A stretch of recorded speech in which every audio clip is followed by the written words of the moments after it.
So, welcome back to the podcast with myself, Aaron Walker.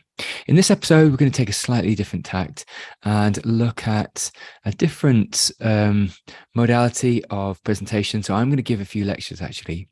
So, I'm going to give the lecture today on the art of active listening. And then next week, I'm going to give a lecture on the skill of dealing with difficult people and teamwork. So, creating effective teams and dealing with difficult people. And what I wanted to do is really just mix it up on the podcast. So every now and then I give a lecture interspersed with fascinating and engaging guests. Like I said before, I'll be screening these on the Restore podcast and the Pre-Hospital Care podcast. So both listener groups get to hear them.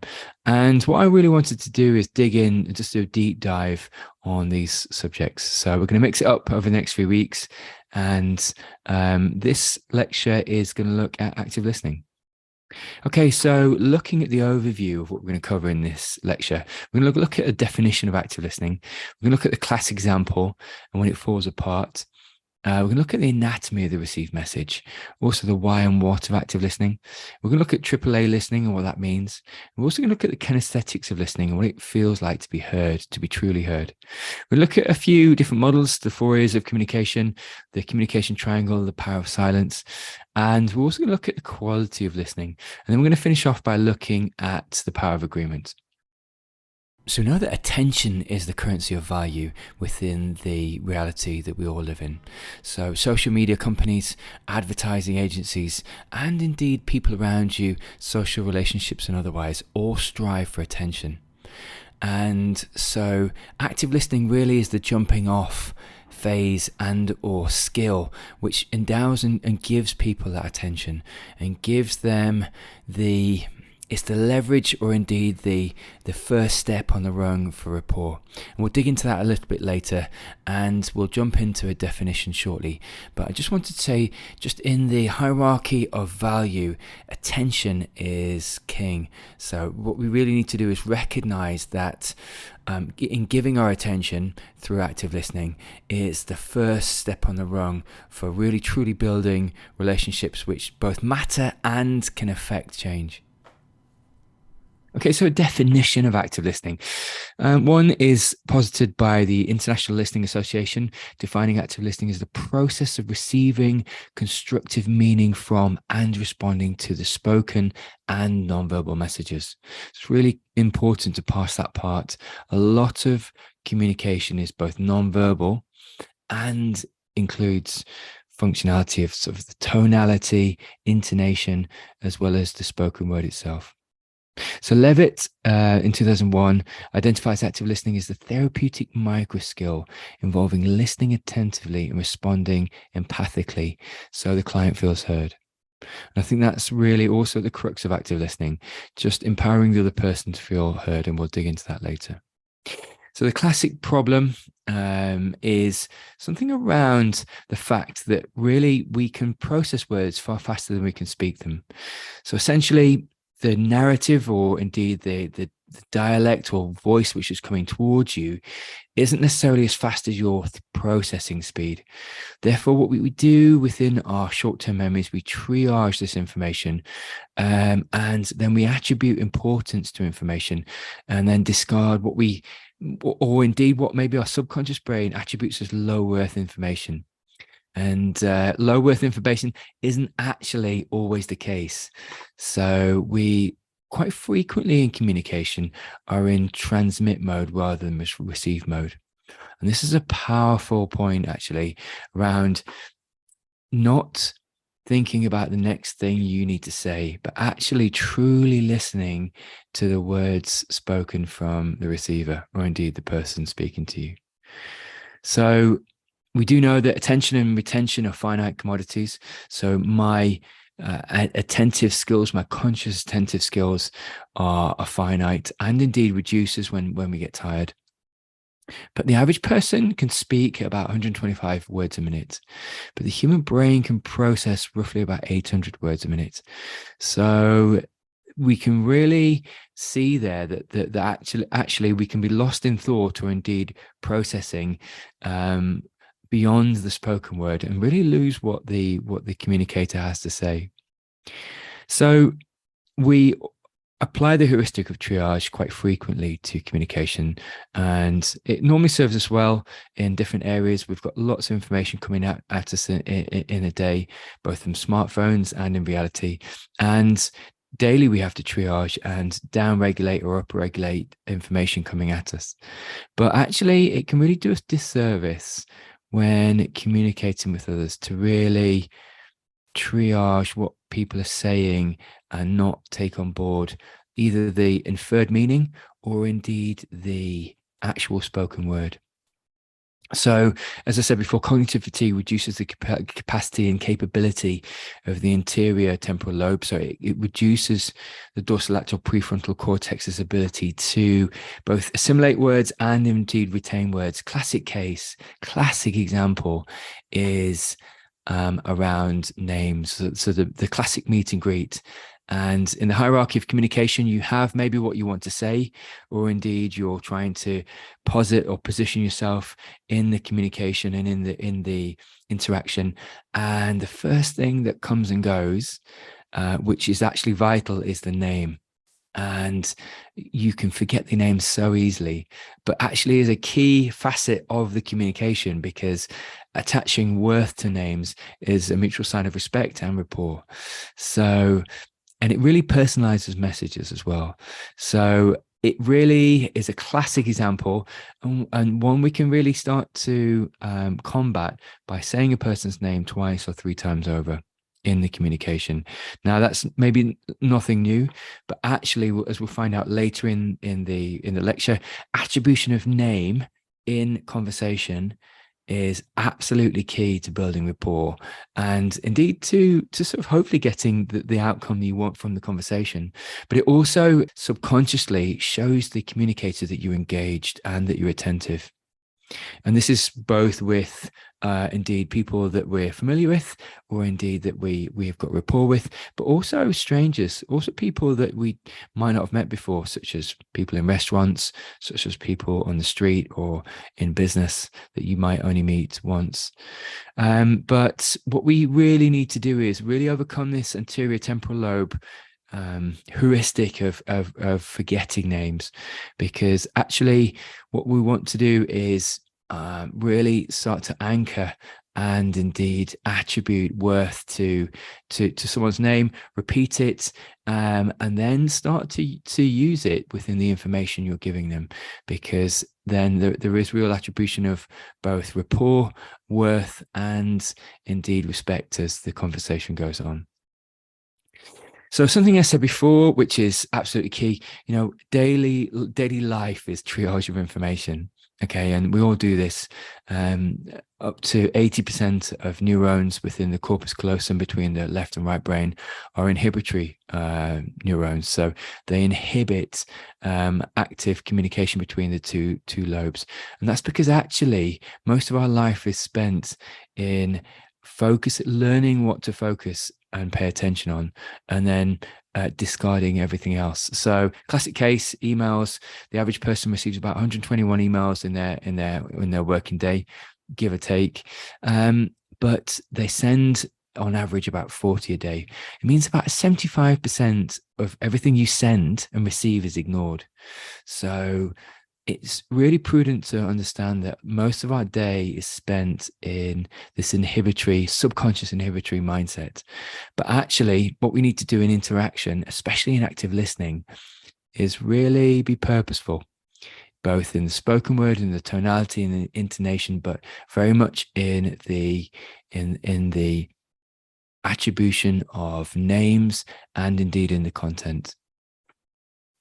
Okay, so something called information entropy is a key term known in the literature, and it's actually a subfield of mathematics sort of concerned with transmitting data across noisy channels. And so the cornerstone of this information entropy, or information theory as it's called, is the idea of quantifying how much information there is in a message and distilling what is valuable versus what can be discarded. So a theory which is worth noting in this is the signal noise relationship. And the signal noise versus noise relationship is a X and a Y axis. And at the bottom is less noise, so noise up one axis and signal down the other. So less noise and less signal. And this is the information light environment where there's really not much communication, there's not much information at all. People are sort of left guessing. It can be really difficult to navigate this environment. Something which occurs quite commonly within pre-hospital care, but also just in life and in emails, is more noise and less signal. And this is really around obscurity. So just lots of noise, no real signal, just lots of information which doesn't really either make sense or is relevant to your working day. So the next paradigm is the top right, which is the distraction. And this is probably where we all spend about 75% of our day. So it's more noise, more signal. And so there's lots of noise, lots of signal. So there's lots of semi-worthwhile information. There's probably about 10% of really true signal and worthwhile information. And the rest is potentially noise. And this is the zone of distraction, whereby there's lots of elements of what I call sort of low worth information, which I'm personally trying to silence in my life, but causes me to be distracted. And it's probably noise versus true signal. And then there's the bottom right, which is more signal, less noise. So you're just managing to silence the noise, silence notifications, silence the low worth information, and really just focus on signal. And this is where we all really want to be. So the anatomy of this received message was really posited initially by Albert Mehrabian, sort of a professor of emeritus psychology in UCLA. And back in the 1970s, he posited that actually the actual communication was only 7% spoken word. The rest, actually 38%, was tonality and modulation, so intonation.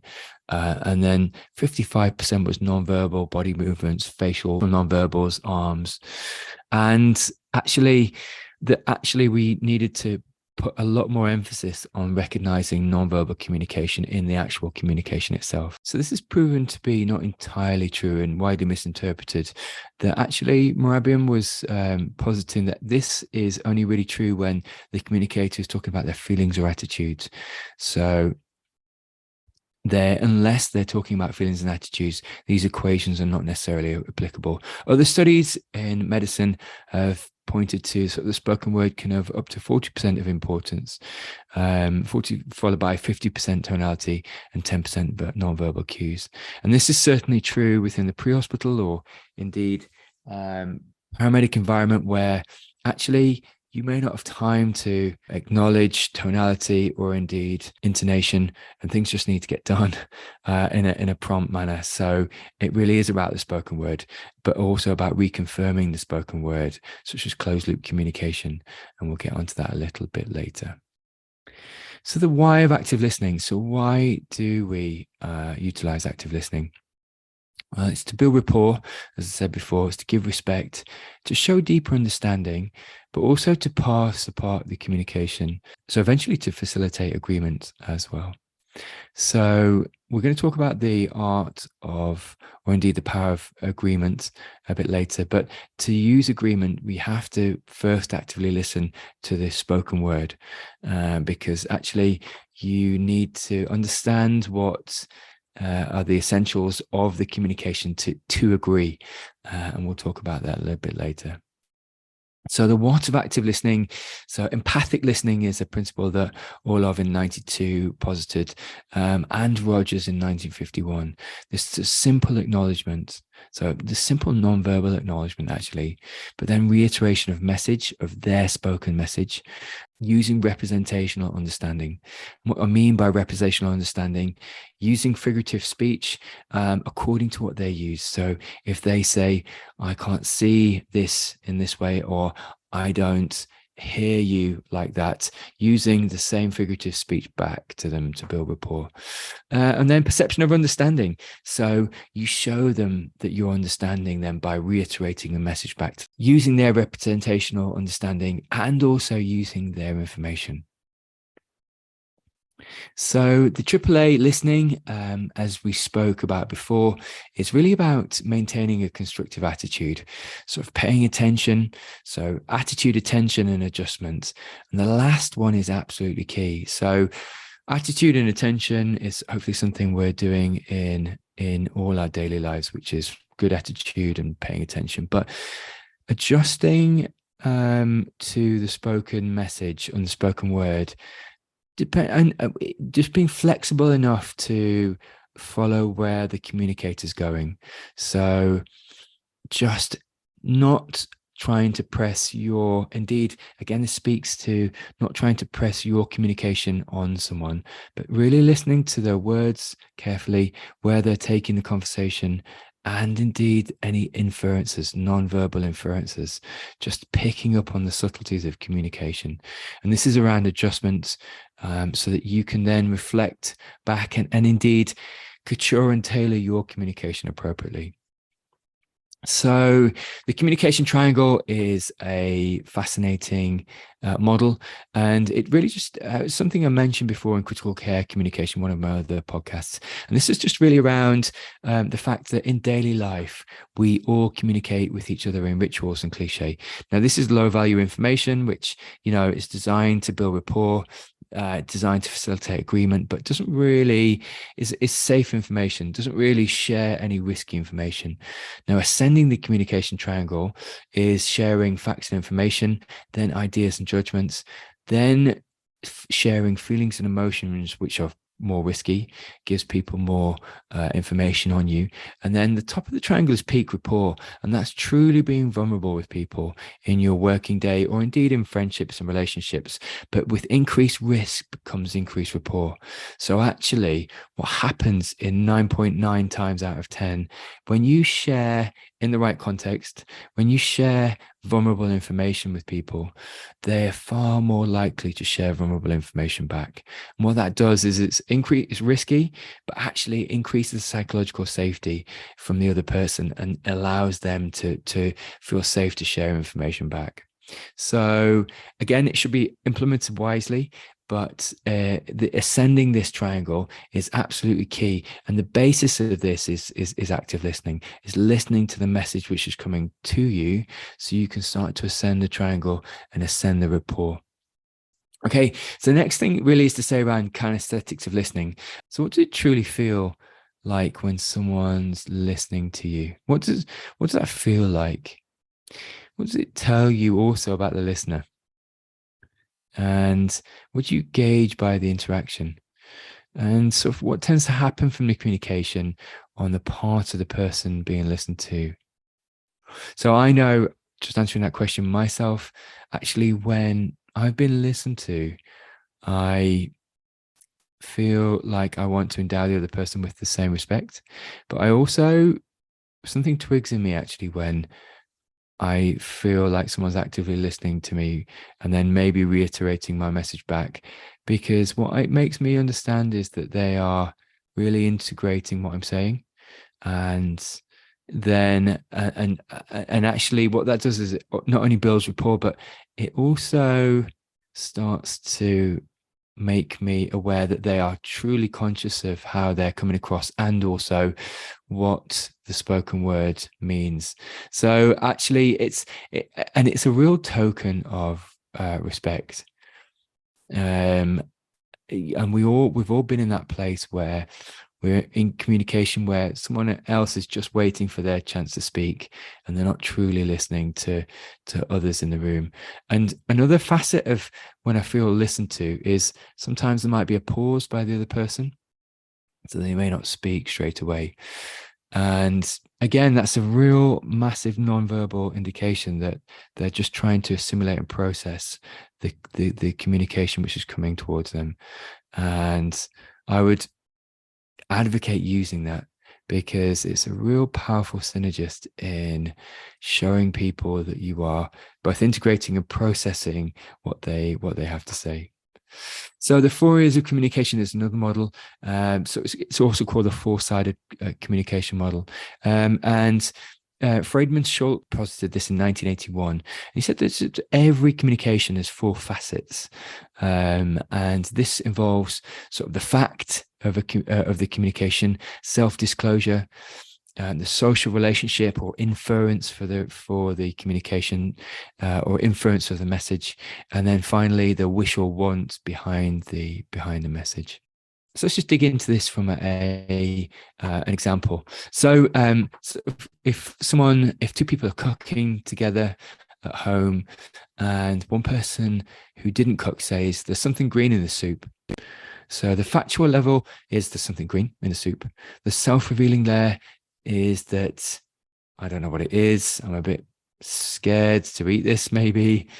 The relationship layer is you should know what the green thing is in the soup. And then the appealing of layer is tell me what that thing is. What is the green thing in the soup? So another way of parsing it apart is really looking at the factual ear, because the factual statement might only be a few words indeed itself. But then the self-disclosure or self-revealing layer really might be more about the inference, might be more about the tonality and intonation.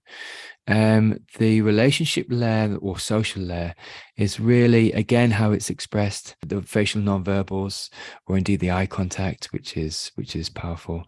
And then the wish or the want, again, is around the inference of the statement, or indeed the question. But really learning to parse communication apart, so sort of the factual, the self-disclosure, which again is the tonality, the social relationship, which might be the non-verbal and the eye contact, and then the actual wish or the want, or the primary mandate for the message itself. So the power of silence, we've spoken about this already. I use the power of silence when I'm speaking in groups, actually, or indeed speaking in lectures to large groups of people. The power of silence is really useful as a circuit breaker. Now, what I mean by that is people get used to cadence of communication. They get used to tonality, cadence. They get used to the way in which you deliver information, both in conversation and in a lecture. But if you stop speaking and break the cadence and the rhythm of communication, it really breaks your subconscious attention. And it also starts to notify the listener that something's different, something's changed. So use well-timed silence. Mark Helleprin says, well-timed silence is the most commanding expression. And it really is. So if you stop speaking, or indeed after the person's spoken, you take 2, 3, 4 seconds to really assimilate and absorb what's been said, then that's really quite powerful. And it can actually do exactly what you need it to do, which is get the attention of the room by not saying a word. Okay, so next is the quality of listening hierarchy. So at the bottom of the hierarchy of listening is ignoring. So I think something we all do in our day-to-day life. We ignore certain elements of information. The second is pretending, and we all do this in certain facets of our life as well in our daily life. Third is selective listening. The fourth is attentive listening, and the fifth is empathic listening. So selective listening is when we just hear parts of a story based on our interests and indeed what we want to get out of a conversation. And it really is sort of a primitive form of listening. I'm certainly guilty of it. And again, it kind of serves the one-sided monologue, which you don't necessarily enter into a two-way conversation or two-way communication. You're just picking elements of the communication out. But attentive listening is around focusing on words spoken, but also focusing on the energy towards the speaker. So using your eyes to really listen to their words, to listen to their facial record, their non-verbals, to listen to their tonality, and then reflect back. And then empathic listening is something we'll come on to now. So empathic listening is really the practice of being attentive and responsive to the input of others during communication.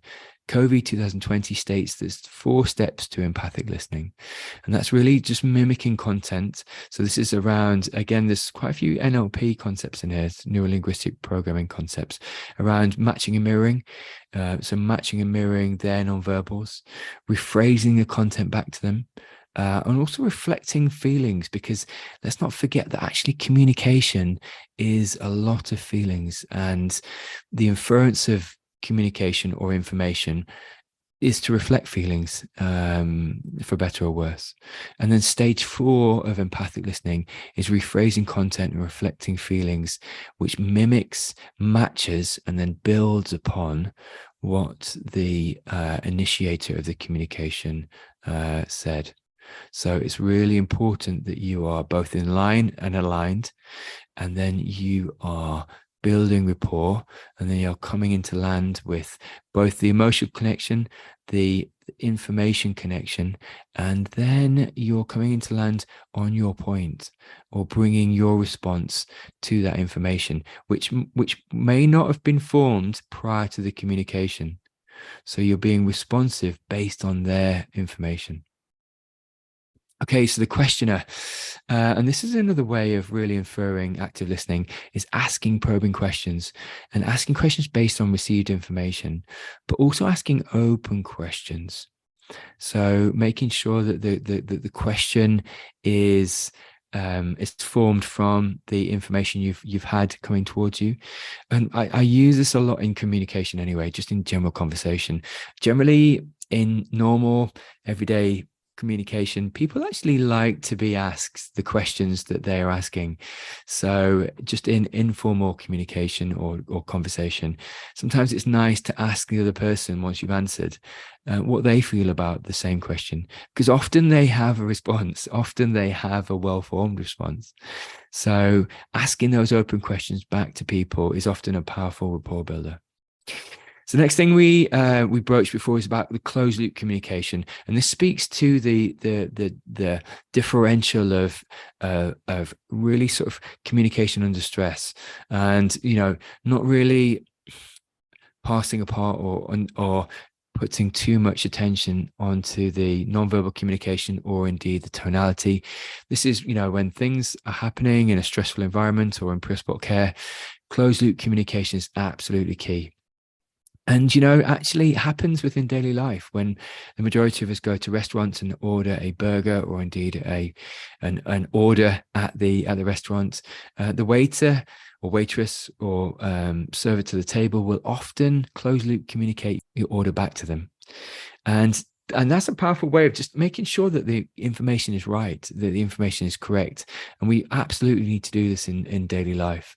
So this is what I'm hearing you say, X, Y, and Z. I'm hearing that you want this, this, and this. And it gives the other person a chance to clarify and correct if need be. But but it's really powerful just for clarity of message.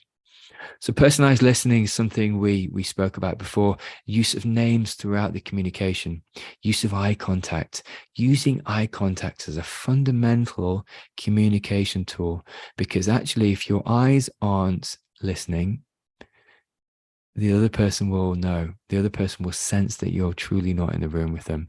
So use your eyes to listen to people. It sounds weird to say that, but it's absolutely true. Acknowledgement of messages. Introduction of content later on in the communication or conversation.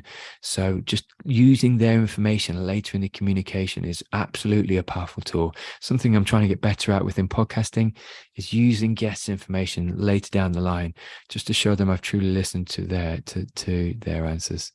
And then something I learned when I was doing business development for 2.5, 3 years was really using gratitude as a finisher to every conversation. That applies to podcasts, but it actually applies to general life. And it also applies to just routine conversations. So thanking people for their time, thanking people for their perspectives, for their engagements, is absolutely the way to finish communication. And you'll see a lot more reciprocity when you use gratitude as a finisher in communication. So something was worth saying at the moment is around the invisible gorilla. So you will miss things in communication. You'll miss things in general life. Like I said, our heuristics, which get ourselves through lives. So I've been reading a few pieces, interestingly, recently on heuristics, and bias and heuristic isn't necessarily a bad thing.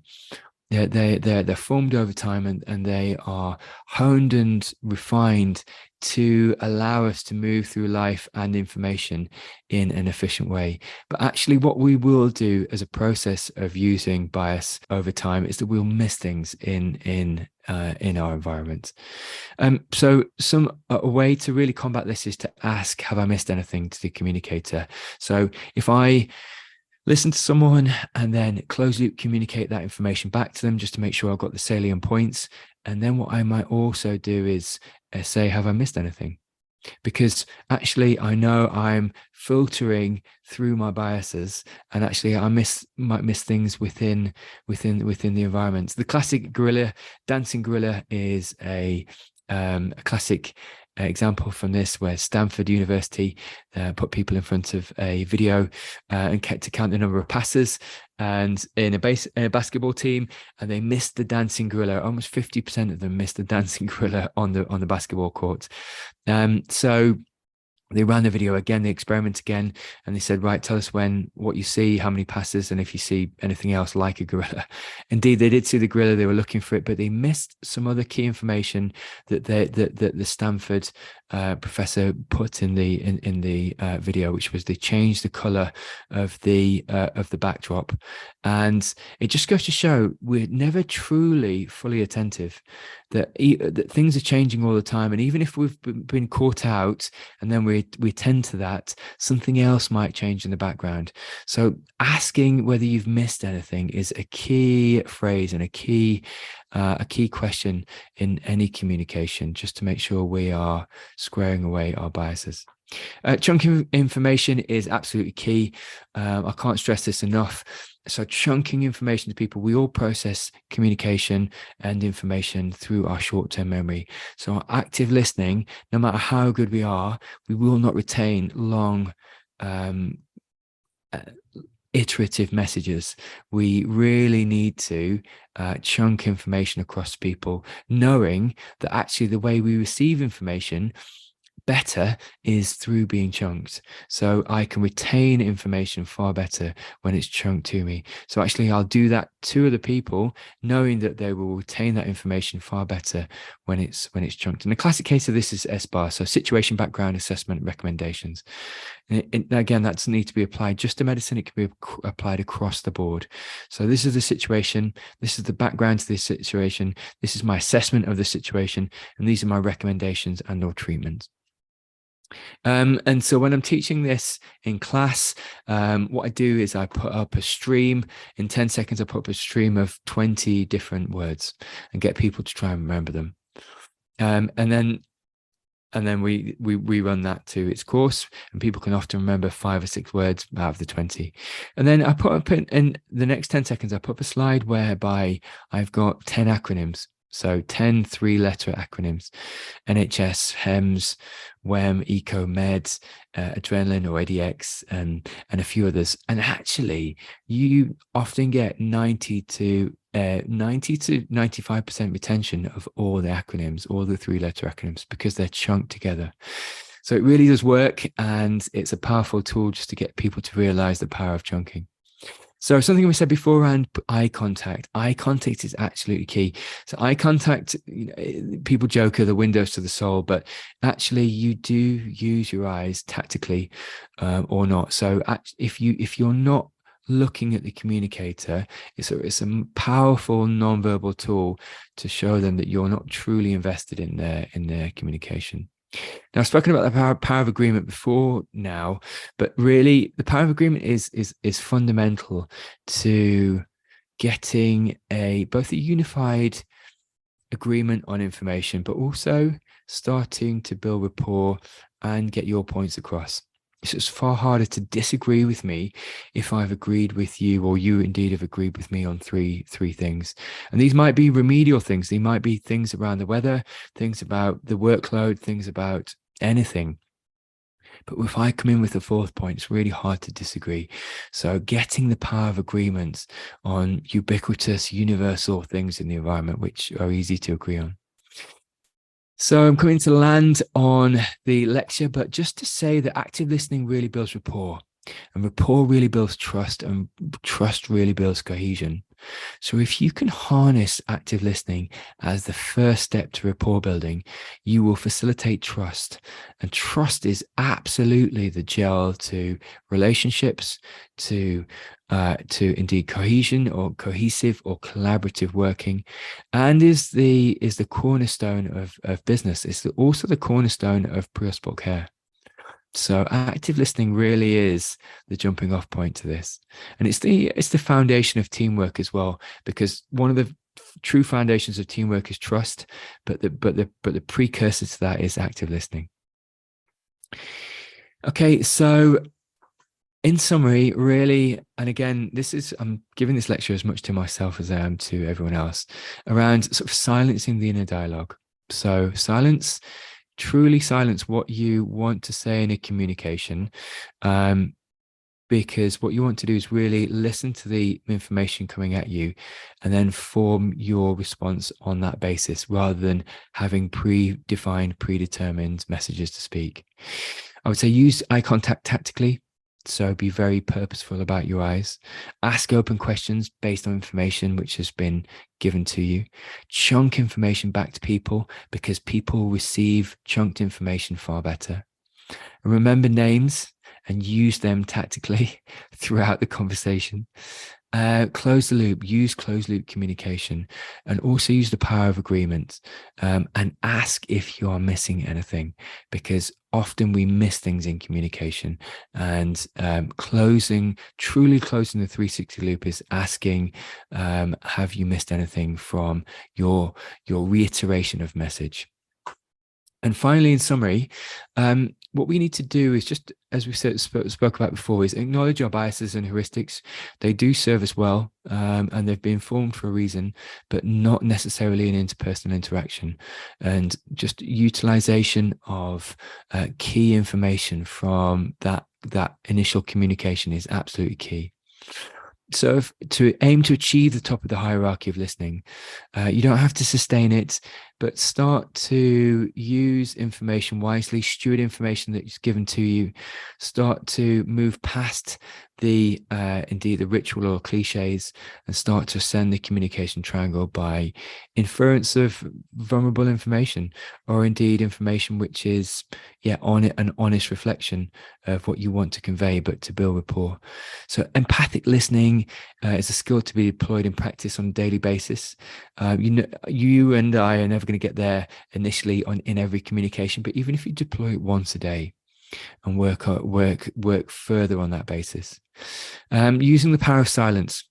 So really using silence as a circuit breaker to cadence of communication and just reiteration in equal amounts. So using that tactically. Just also use the class example to your advantage. So employees' names, use names to your advantage from people that you don't necessarily know or indeed are going to meet again, because it really is a fundamental sign of respect. And then personalized listening to the individual.